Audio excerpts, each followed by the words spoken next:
adding and subtracting our decimal fractions.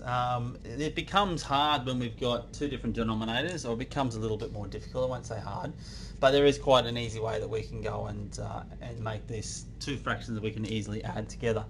At the moment, when we go to add fractions, okay, especially without a calculators can do this in 2 seconds, that's fine. But without that calculator, adding two fractions together with different denominators, it just doesn't work. So what we want to do is we want to make our denominators the same.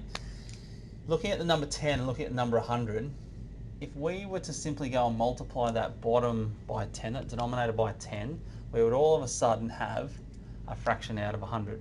What that means though is that we need to multiply the top by 10 also. So all of a sudden we have 40 over 100, plus this one is already over 100.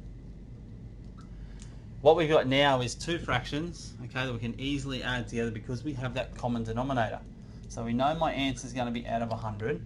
We look at the numerator, which is 40 plus 30, and we get that 70 over 100. So quite simple.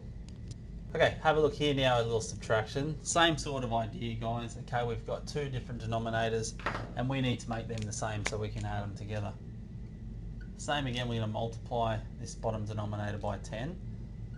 To get my fraction out of 100 to match this one here, which means I have to multiply the top by 10 as well.